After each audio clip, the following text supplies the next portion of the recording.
Book 3, Chapter 9 of the Lancashire Witches. This recording is in the public domain. Reading by Andy Minter. The Lancashire Witches, a Romance of Pendle Forest, by William Harrison Ainsworth. Book 3, Houghton Tower. Chapter 9. The Banquet.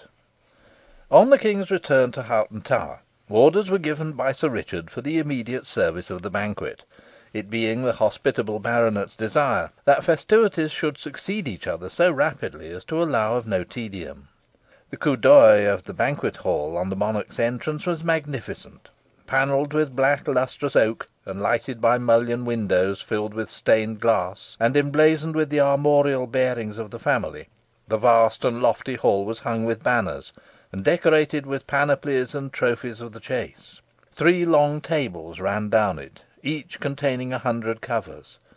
At the lower end were stationed the heralds, the pursuivants, and a band of yeomen of the guard, with the royal badge, a demi-rose, crowned, impaled with a demi-thistle, woven in gold, on their doublets, and having fringed pole-axes over their shoulders. Behind them was a richly carved oak screen, concealing the passages leading to the buttery and kitchens, in which the clerk of the kitchen, the pantlers, and the yeomen of the cellar and ewery were hurrying to and fro. Above the screen was a gallery, occupied by the trumpeters and minstrels, and over all was a noble rafter roof. The tables were profusely spread, and glittered with silver dishes of extraordinary size and splendour, as well as with flagons and goblets of the same material and rare design. The guests, all of whom were assembled, were outnumbered by the prodigious array of serving men, pages, and yeomen waiters, in the yellow and red liveries of the Stuart. Flourishes of trumpets announced the coming of the monarch, who was preceded by Sir Richard Houghton, bearing a white wand, and ushered with much ceremony to his place. At the upper end of the hall was a raised floor, and on either side of it an oriel window, glowing with painted glass. On this dais the King's table was placed, underneath a canopy of state embroidered with the royal arms, and bearing James's kindly motto, Beatae Pacificae. Seats were reserved at it for the Duke of Buckingham and Richmond, the Earls of Pembroke and Nottingham, the Lords Howard of Effingham and Grey of Groby, Sir Gilbert Houghton, and the Bishop of Chester. These constituted the favoured guests. Grace having been said by the bishop, the whole company took their seats, and the general stillness hitherto prevailing throughout the vast hall was broken instantaneously by the clatter of trenchers. A famous feast it was, and worthy of commemoration. Masters Morris and Miller, the 2 cooks who contrived it, as well as the labourers for the ranges, for the pastries, for the boiled meats, for the pullets, performed their respective parts to admiration. The result was all that could be desired. The fare was solid and substantial, consisting of dishes which could be cut and come to again. Among the roast meats were chines of beef, haunches of venison, gigots of mutton, fatted geese, capons, turkeys, and sucking pigs. Amongst the boiled, pullets, lamb, and veal, but baked meats chiefly abounded, and amongst them were to be found red deer pasty, hare pie, gammon of bacon pie, and baked wild boar. With the salads, which were nothing more than what would nowadays be termed vegetables, were mixed all kinds of soused fish, arranged according to the sewer's directions. The salads spread about the table, the fricassees mixed with them, the boiled meats among the fricassees, roast meats among the boiled, baked meats among the roast, and carbonadoes amongst the baked. This was the first course merely. In the second were all kinds of game and wild fowl, roast herons, 3 in a dish, bitterns, cranes, bustards, curlews, dotterels, and peewits. Besides these, there were lumber pies, marrow pies, quince pies, artichoke pies, florentines, and innumerable other good things.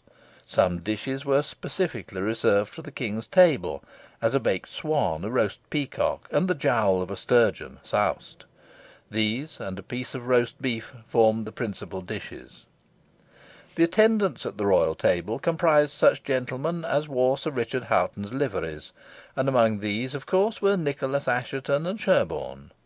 On seeing the former, the king immediately inquired about his deliverer, and on hearing he was at the lower tables, desired he might be sent for; and as Richard soon afterwards appeared, having on his return from the chase changed his sombre apparel for gayer attire, James smiled graciously upon him, and more than once, as a mark of special favour, took the wine cup from his hands. The king did ample justice to the good things before him, and especially to the beef, which he found so excellent that the carver had to help him for the second time. Sir Richard Hoghton ventured to express his gratification that his Majesty found the meat good. "Indeed, it is generally admitted," he said, "that our Lancashire beef is well fed and well flavoured." "Weel flavoured!" exclaimed James, as he swallowed the last juicy morsel. "It is delicious. Finer beef nae man ever put teeth into, and I only wish all my loving subjects had as good a dinner as I hae this day eaten. What joint do you call it, Sir Richard?" he asked, with eyes evidently twinkling with a premeditated jest. "This dish," replied the host, somewhat surprised, "this, sire, is a loin of beef." "A loin!" exclaimed James, taking the carving knife from the sewer, who stood by. "By my faith, that is not title honourable enough for joint so worthy. It wants a dignity, and it shall hae it. Henceforth," he added, touching the meat with the flat of the long blade, as if placing the sword on the back of a knight expectant, "henceforth it shall be sirloin, and see ye call it sae. Give me a cup of wine, Master Richard Assheton." All the nobles at the table laughed loudly at the monarch's jest, and as it was soon passed down to those at the lower table, the hall resounded with laughter, in which page and attendant of every degree joined, to the great satisfaction of the good natured originator of the merriment. Note. There is a laughable tradition, said Nichols, still generally current in Lancashire, that our night making monarch knighted at a banquet in Hoghton Tower a loin of beef, the part ever since called the sirloin; and it is added by the same authority, if the king did not give the sirloin its name, he might notwithstanding have indulged in a pun on the already coined word, the etymology of which was, then as now, as little regarded as the thing signified is well approved. Nichols' Progress of James I, Volume 3. "My dear dad and gossip appears in unwonted good spirits to day," observed the Duke of Buckingham. "Ah, wi' good reason, Steenie," replied the king, "for we didna mind when we had better sport, although always excepting the boar hunt, when we should have been rippit up by the cursed creature's tusks. But for this braw laddie," he added, pointing to Richard, "ye maun see what can be done for him, Steenie. We maun hae him at court."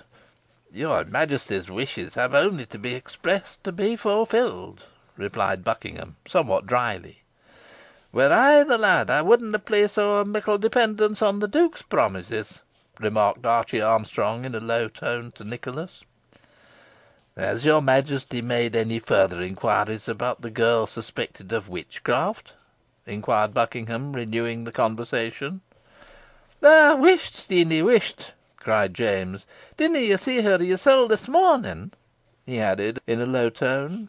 "Ah, I recollect ye werena at the chase. Aweel, I hae conferred with her, and I'm sair perplexed in the matter. She's a well favoured lassie as any in the realm, and answers decorously and doucely. Sooth to say, her looks and manners are mightily in her favour." "Then you mean to dismiss the matter without further investigation?" observed Buckingham. "I always thought your Majesty delighted to exercise your sagacity in detecting the illusions practised by Satan and his worshippers." "Ay, sae we do," replied James; "but bend your bonny head this way till we whisper in your ear. We hae a device for finding it all out, which canna fail, and when ye ken it, ye'll applaud your dear dad's wisdom and perfect mastery of the whole science of kingcraft." "I wish your Majesty would make me acquainted with this notable scheme," replied Buckingham, with ill concealed contempt. "I might make it more certain of success." "Na, na, we shanna let the cat out of the bag just yet," returned the king. "We mean it as a surprise to you." "Then, whatever be the result, it is certain to answer the effect intended," observed the Duke. Gabe wi' you, you're ever sceptical, Steenie, ever misdoubting your ain dear dad and gossip," rejoined James; "but you shall find we hinna earned the title of the British Solomon for nothing." Soon after this the King arose, and was ushered to his apartments by Sir Richard Hoghton, with the same ceremony as had been observed on his entrance. He was followed by all the nobles, and Nicholas and the others, being released from their duties, repaired to the lower end of the hall to dine. The revel was now sufficiently boisterous, for, as the dames had departed at the same time as the monarch, all restraint was cast aside, the wine cup flowed freely, and the rafters rang with laughter. Under ordinary circumstances, Richard would have shrunk from such a scene, but he now had a part to play, and therefore essayed to laugh at each jest, and to appear as reckless as his neighbours. He was glad, however, when the signal for general dispersion was given, for though Sir Richard Hoghton was unwilling to stint his guests, he was fearful, if they sat too long over their wine, some disturbances might ensue, and indeed, when the revellers came forth and dispersed within the base court, their flushed cheeks, loud voices, and unsteady gait, showed that their potations had already been deep enough. Meanwhile, quite as much mirth was taking place out of doors as had occurred within the banqueting hall. As soon as the King sat down to dinner, according to promise, the gates were thrown open, and the crowd outside admitted. The huge roast was then taken down, carved, and distributed among them, the only difficulty experienced being in regard to trenchers, and various and extraordinary were the contrivances resorted to supply the deficiency. This circumstance, however, served to heighten the fun, and as several casks of stout ale were broached at the same time, universal hilarity prevailed.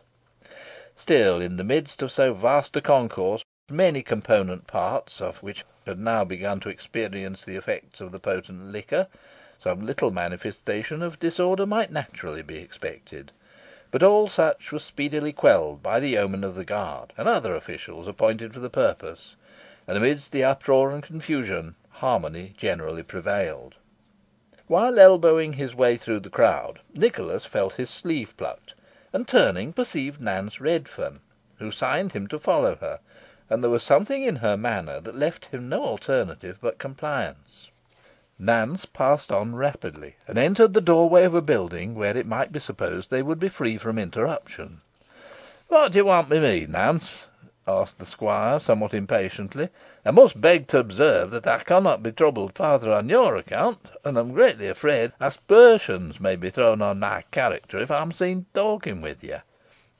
"A few words wi' me winna injure your character, squire," rejoined Nance, "and it's on your account, and not on my own, that I have brought you here. I have important information to give you. What will you say when I tell you that Jem Device, Elizabeth Device, and her daughter Jennet are here, breeding mischief against you, Richard Assheton, and Alizon?" "The devil!" ejaculated Nicholas. "And you'll find it the devil, I can promise you, unless their plans be frustrated," said Nance. "That can easily be done," replied Nicholas. "I'll cause them to be arrested at once." "Nay, that canna be," rejoined Nance. "You mun bide your time." "What, and allow such miscreants to go at large, and work any malice they please against me and my friends?" replied Nicholas. "Show me where they are, Nance, or I must take you a prisoner." "Nay, you winna do that, squire," she replied, in a tone of good humoured defiance. "You winna do it for two good reasons. First, because you'd be harming a friend who wants to serve you, and will do so if you let her; and second, because if you were to raise a finger agin me, I'd deprive you of speech and notion. When the reet moment comes, you shan strike, but it's ne'er come yet. The fruit is ne'er ripe enough to gather. I'm as anxious as you can be that the whole of the Demdike brood should be swept away, and it shan be if you'll leave it to me." "Well, I commit the matter entirely to you," said Nicholas. "Apparently it cannot be in better hands. But are you aware that Christopher Demdike's a prisoner here in Hoghton Tower? He was taken this morning in the park." "I know it," replied Nance, "and I know also why he went there, and it were my intention to ha' revealed his black design to you. However, it's been ordered differently. But in respect to t'others, wait till I give you the signal. They're disguised, but even if you see 'em and recognise 'em, dunna let it appear till I give you the word, or you'll spoil all." "Your injunction shall be obeyed implicitly, Nance," rejoined Nicholas. "I now have perfect reliance upon you. But when shall I see you again?" "That depends on the circumstances," she replied. "To neet, maybe to morrow neet. My plans mun be guided by those of others. But when next you seek me, you will have to act." And without waiting an answer, she rushed out of the doorway, and mingling with the crowd, was instantly lost to view, while Nicholas, full of the intelligence he had received, betook himself slowly to his lodgings. Scarcely were they gone, when a door which had been standing ajar near them was opened wide, and disclosed the keen visage of Master Potts. "Here's a pretty plot hatching. Here's a nice discovery I've made," soliloquised the attorney. "The whole Demdike family, with the exception of the old witch herself, whom I saw burnt on Pendle Hill, are at Hoghton Tower. This shall be made known to the King. I'll have Nicholas Assheton arrested at once, and the woman with him, whom I recognise as Nance Redferne. It will be a wonderful stroke, and will raise me highly in his Majesty's estimations. Yet, stay, will not this interfere with my other plans with Jennet? Let me reflect. I must go cautiously to work. Besides, if I cause Nicholas to be arrested, Nance will escape, and then I shall have no clue as to the others. No, I must watch Nicholas closely, and take upon myself all the credit of the discovery. Perhaps through Jennet I may be able to detect their disguises. At all events, I will keep a sharp look out. Affairs are now drawing to a close, and I have only, like a wary and experienced fowler, to lay my nets cleverly to catch the whole covey." And with these ruminations he likewise went forth into the base court. The rest of the day was one round of festivity and enjoyment, in which all classes participated. There were trials of skill and strength, running, wrestling, and cudgelling matches, with an infinite variety of country games and shows. Towards 5 o'clock, a rush car, decked with flowers and ribbons, and bestridden by men bearing garlands, was drawn up in front of the central building of the tower, in an open window of which sat James, a well pleased spectator of the different pastimes going forward, and several lively dances were executed by a troop of male and female morris dancers, accompanied by a tabor and pipe. But though this show was sufficiently attractive, it lacked the spirit of that performed at Whalley, while the character of Maid Marian, which then found so charming a representative in Alizon, was now personated by a man. And if Nicholas Assheton, who was among the bystanders, was not deceived, that man was Jem Device. Enraged by this discovery, the squire was about to seize the ruffian, but calling to mind Nance's counsel, he refrained, and Jem, if indeed it were he, retired with the largesse bestowed by the royal hand as a reward for his uncouth gambols. The rush cart and morris dancers having disappeared, another drollery was exhibited, called "The Fool and his 5 Sons," the names of the hopeful offspring of the sapient sire being Pickle Herring, Blue Hose, Pepper Hose, Ginger Hose, and Jack Allspice. The humour of this piece, though not particularly refined, seemed to be appreciated by the audience generally, as well as by the monarch, who laughed heartily at its coarse buffoonery. Next followed the plough and sword dance, the principal actors being a number of grotesque figures armed with swords, some of whom were yoked to a plough, on which sat a piper, playing lustily while dragged along. The plough was guided by a man clothed in a bearskin, with a fur cap on his head, and a long tail like that of a lion dangling behind him. In this hirsute personage, who was intended to represent the wood demon Hobthurst, Nicholas again detected Jem Device, and again was strongly tempted to disobey Nance's instructions and denounce him, the rather that he recognised in an attendant female, in a fantastic dress, the ruffian's mother, Elizabeth. But he once more desisted.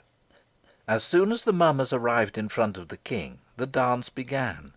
With their swords held upright, the party took hands and wheeled rapidly round the plough, keeping time to a merry measure played by the piper, who still maintained his seat.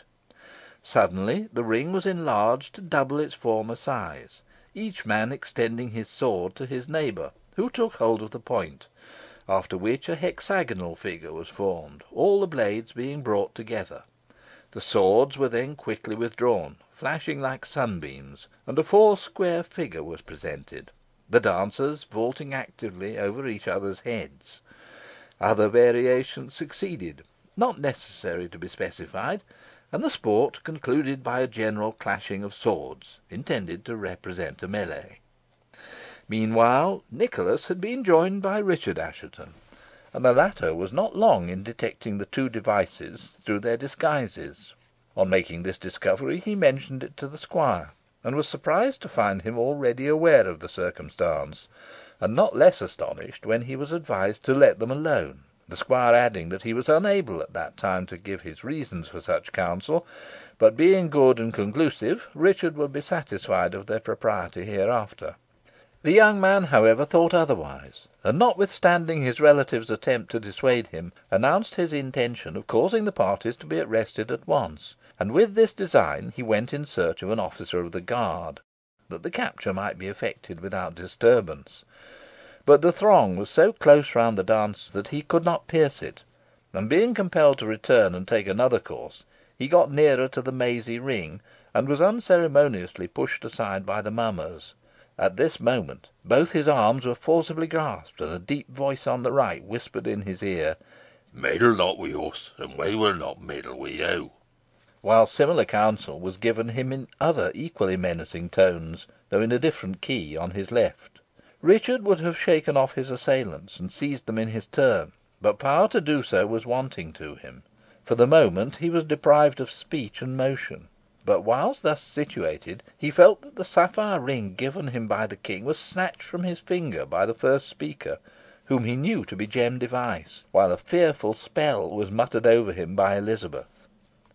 As this occurred at the time when the rattling of the swords engaged the whole attention of the spectators, no one noticed what was going forward except Nicholas, and before he could get up to the young man, the two miscreants were gone, nor could any one tell what had become of them. "Have the wretches done you a mischief?" asked the squire, in a low tone, of Richard. "They have stolen the king's ring, which I meant to use on Alizon's behalf," replied the young man, who by this time had recovered his speech. "That's unlucky, indeed," said Nicholas; "but we can defeat any ill design they may intend by acquainting Sir John Finett with the circumstance." "Let them be," said a voice in his ear. "The time is not yet come." The squire did not look round, for he well knew that the caution proceeded from Nance Redferne, and accordingly he observed to Richard, "Tarry a while, and you will be amply avenged." And with this assurance the young man was fain to be content. Just then a trumpet was sounded, and a herald stationed on the summit of the broad flight of steps leading to the great hall proclaimed in a loud voice that a tilting match was about to take place between Archie Armstrong, jester to his most gracious Majesty, and Davy Droman, who filled the same honourable office to his Grace the Duke of Buckingham, and that a pair of gilt-heeled chopins would be the reward of the successful combatant. This announcement was received with cheers, and preparations were instantly made for the mock tourney. A large circle being formed by the yeomen of the guard, with an alley leading to it on either side, the two combatants, mounted on gaudy caparisoned hobby horses, rode into the ring. Both were armed to the teeth, each having a dish cover braced around him in lieu of a breastplate, a newly scoured brass porringer on his head, a large pewter platter instead of a buckler, and a spit with a bung on the point to prevent mischief, in place of a lance. The Duke's jester was an obese little fellow, and his appearance in this warlike gear was so eminently ridiculous that it provoked roars of laughter, while Archie was scarcely less ridiculous. After curvetting round the arena in imitation of knights of chivalry, and performing their careers, their prankers, their false trots, their smooth ambles, and Canterbury paces, the two champions took up a position opposite each other, with difficulty, as it seemed, reining in their pawing charges, and awaited the signal of attack to be given by Sir John Finett, the judge of the tournament, This was not long delayed, and the laissez-aller being pronounced, the preux chevaliers started forward with so much fury and so little discretion, that, meeting half way with a tremendous shock, and butting against each other like two rams, both were thrown violently backwards, exhibiting, amid the shouts of all the spectators, their heels, no longer hidden by the trappings of their steeds, kicking in the air. Encumbered as they were, some little time elapsed before they could regain their feet, and their lances having been removed in the meantime, by order of Sir John Finett, as being weapons of too dangerous a description for such truculent combatants, they attacked each other with their broad leathern daggers, dealing sounding blows upon helm, halberdion, and shield, but doing little personal mischief. The strife raged furiously for some time, and as the champions appeared pretty well matched, it was not easy to say how it would terminate, when chance seemed to decide in favour of Davy Droman, for in dealing a heavier blow than usual, Archie's dagger snapped in twain, leaving him at the mercy of his opponent. On this the doughty Davy, crowing lustily like a chanticleer, called upon him to yield, but Archie was so wroth at his misadventure, that instead of complying he sprang forward, and with the hilt of his broken weapon dealt his elated opponent a severe blow on the side of the head, not only knocking off the porringer, but stretching him on the ground beside it. The punishment he had received was enough for poor Davy. He made no attempt to rise, and Archie, crowing in his turn, trampling on the body of his prostrate foe, and then capering joyously around it, was declared the victor, and received the gilt chopines from the judge, amidst the laughter and acclamations of the beholders. With this the public sports concluded, and as evening was drawing on apace, such of the guests as were not invited to pass the night within the tower took their departure, while shortly afterwards, supper being served in the banqueting hall, on a scale of profusion and magnificence quite equal to the earlier repast, the King and the whole of his train sat down to it. Chapter 9.